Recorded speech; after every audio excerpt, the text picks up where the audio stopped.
Page 153. Patterns of Creativity by S. Chandrasekhar. Look for these expressions and guess the meaning from the context. Cold philosophy. Picaresque tale. Looked askance. Apposite. Interlunations of life. Mutually sustaining endeavors. Cenotaph. Atrophy. Prophetic discernment. Hierophants of an unapprehended inspiration. But I must return to the question. Why is there a difference in the patterns of creativity among the practitioners in the arts and the practitioners in the sciences? I shall not attempt to answer this question directly, but I shall make an assortment of remarks which may bear on the answer. First, I should like to consider how scientists and poets view one another.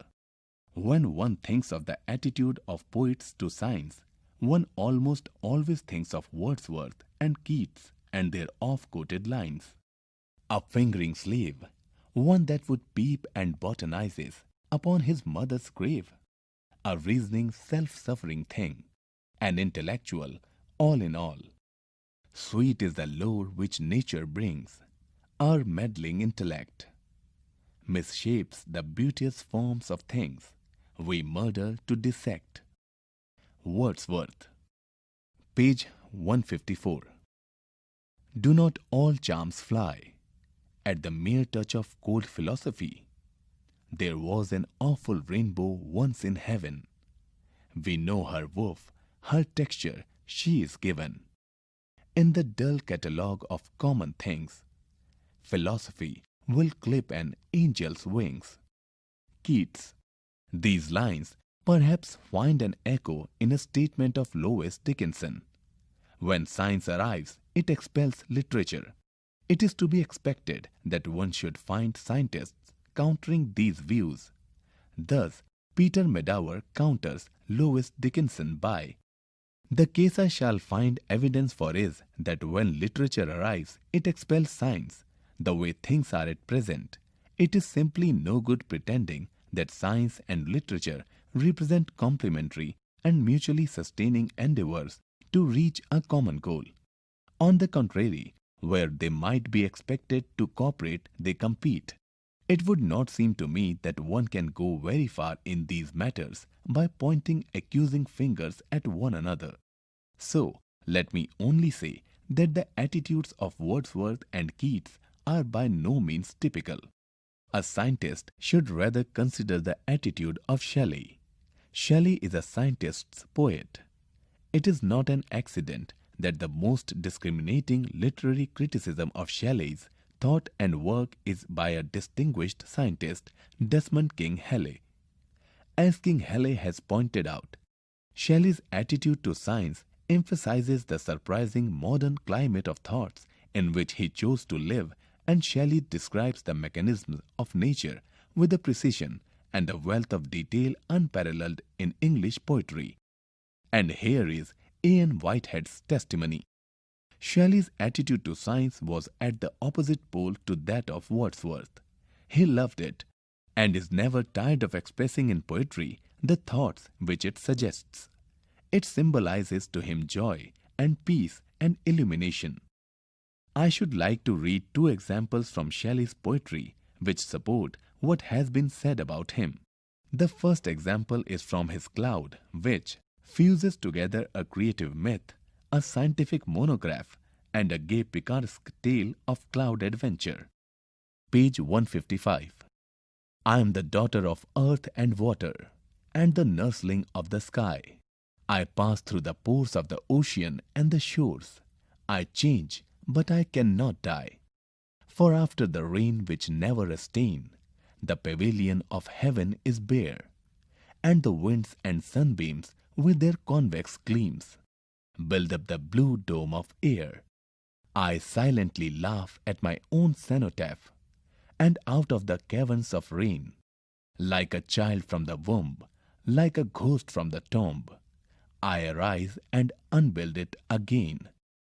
The second example is from Prometheus Unbound, which has been described by Herbert Reed as the greatest expression ever given to humanity's desire for intellectual light and spiritual liberty.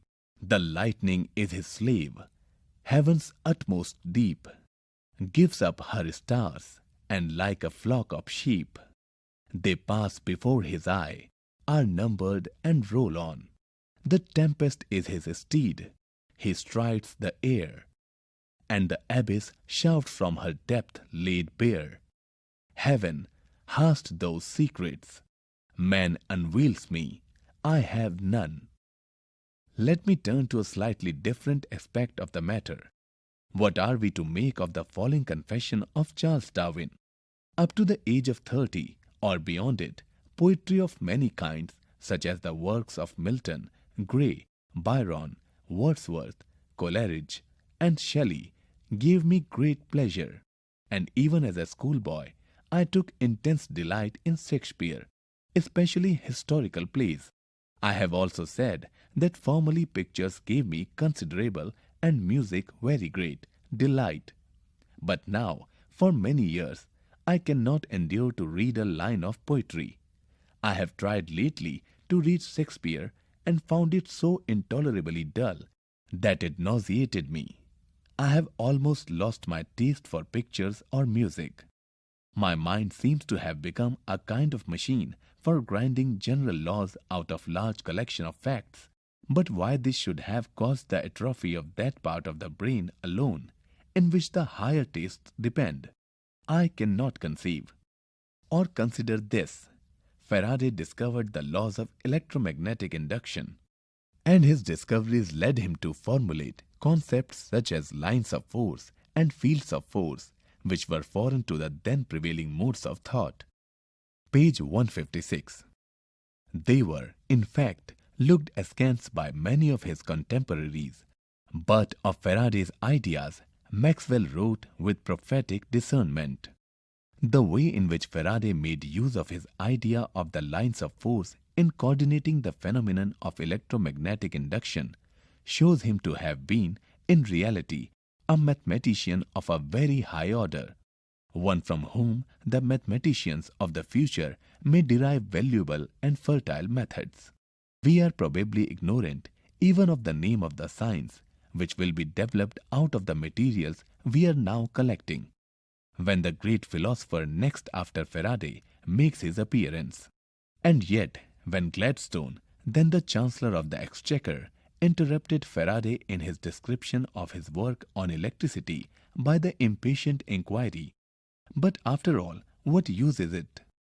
Faraday's response was, "Why, sir, there is every probability that you will soon be able to tax it." And Faraday's response has always been quoted most approvingly.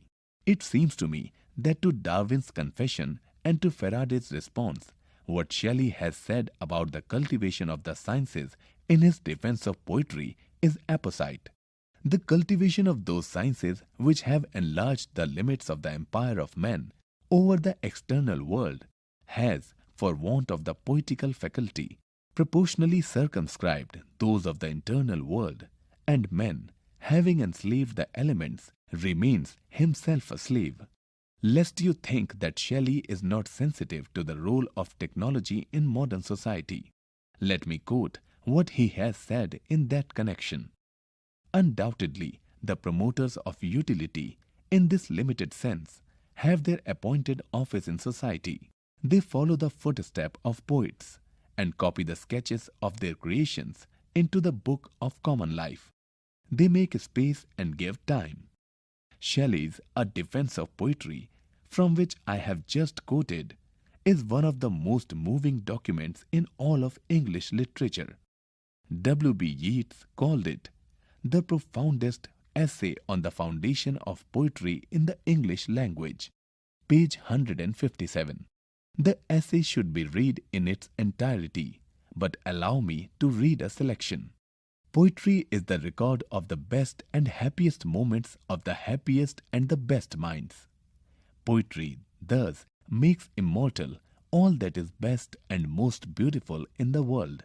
It arrests the vanishing apparitions which haunt the interlunations of life. Poetry is indeed something divine. It is at once the center and circumference of knowledge. It is that which comprehends all science, and that too which all science must be referred. It is, at the same time, the root and blossom of all other systems of thought. Poets are the hierophants of an unapprehended inspiration, the mirrors or the gigantic shadows which futurity casts upon the present, the words which express what they understand not, the trumpets which sing to battle, and feel not what they inspire, the influence which is moved not, but moves. Poets are the unacknowledged legislatures of the world. On reading Shelley's A Defense of Poetry, the question insistently occurs why there is no similar A Defense of Science written by a scientist of equal endowment. Perhaps in raising the question I have, in part, suggested an answer to the one I have repeatedly asked during the lecture. About the author, S. Chandrasekhar, who lived between 1910 to 1995, was a distinguished astrophysicist and Nobel laureate. He was a professor emeritus in the Department of Astronomy and Astrophysics at the University of Chicago. He received many awards and wrote several books. Truth and Beauty, from which Patterns of Creativity has been taken, is a collection of 7 lectures addressing aesthetics and motivation in the pursuit of science and contemplates pattern of scientific creativity. Page 158. The extract is from the Nora and Edward Byerson lecture titled Shakespeare, Newton and Beethoven, or Patterns of Creativity. Understanding the text. 1. How does Shelley's attitude to science differ from that of Wordsworth and Keats? 2. It is not an accident that the most discriminating literary criticism of Shelley's thought and work is by a distinguished scientist, Desmond King Haley. How does this statement bring out the meeting point of poetry and science? 3. What do you infer from Darwin's comment on his indifference to literature as he advanced in years? 4. How do the patterns of creativity displayed by scientists differ from those displayed by poets? 5. What is the central argument of the speaker? Talking about the text. Discuss in small groups. 1. Poets are the unacknowledged legislators of the world. 2. Poetry and science are incompatible.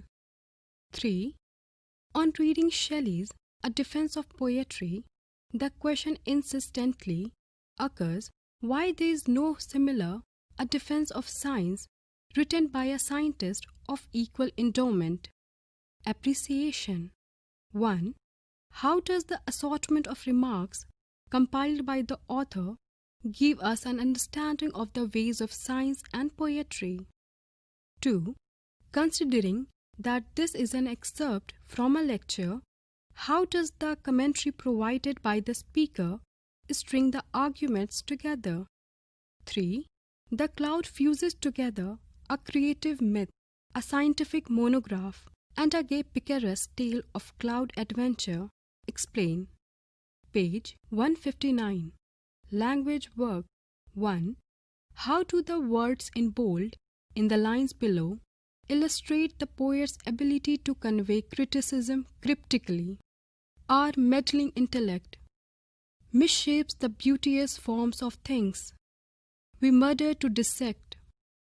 In this, meddling intellect, misshapes, murder to dissect are given in bold. 2. Explain the contradiction in the similes. Like a child from the womb, like a ghost from the tomb. 3. Explain the metaphor in the line. Poets are the mirrors of gigantic shadows that futurity casts on the present. Suggested reading: Literature and Science by Matthew Arnold. Read and enjoy the excerpts from an interview given by S. Chandrasekhar to Deccan Herald, 23rd January 1994 issue. Question. You came to America in 1936. Do you think you would have achieved what you did had you stayed back in India? Chandrasekhar. In a narrow sense, the answer is no. There were better facilities for work here. I was also disconcerted with science politics in India. I was very sensitive, and I desired the mental peace to do science the way I wanted. Secondly, how can one evaluate scientific achievement? It is not a personal accomplishment. I had many students and collaborators. Science has to be an integrated effort, otherwise it would be too narrow. Who was your earliest mentor and who influenced you most in your career? I had no mentor and nobody influenced me. I wrote my thesis on my own. I have always been alone. This is not criticism. It is the character of my work. Do you recall your mother and her attitudes which may have shaped yours? Yes.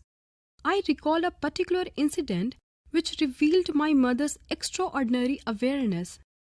I was hardly 10 years old when she woke me up one morning and said, "Do you know, Ramanujam is dead? It has come in the newspaper." The very fact that she realized that Ramanujam's death was an important event showed her enlightenment in these matters. Her attitudes did influence me a great deal. Continued. Page 160. Has your wife been a great support to you in your scientific career? I have mentioned Lalita in my book, Truth and Beauty. My biographer Kameshwar Vali has also written a whole chapter on my wife. Suddenly with a smile. Do you know, the American press called that the best chapter? Have you at any point of time regretted your decision to leave the country of your birth? There is no point in regretting or being happy over decisions you have made. I think it's irrational to regret the past anyway. You must reconcile yourself to the life you have chosen and lived. Do you enjoy teaching? I always integrated teaching with research. They support each other. What is it that makes Indians achieve more in this country, America, than in India? Do you think it could be the academic climate? I wouldn't judge achievement by awards. The quality of science in India is good too. But I remember in the 1930s, the great scientists of that country were in the universities. But today, it is not so, and that is a loss. Has your personal life been complete and happy? That you should ask Lalita. Maybe I could have given more. Pause.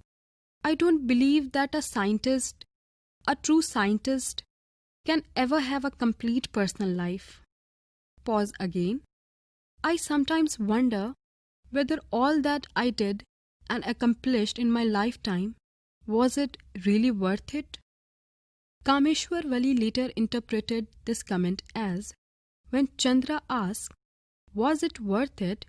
He is not being negative. It is just an awareness, another dimension of realization which dawns as one gets older.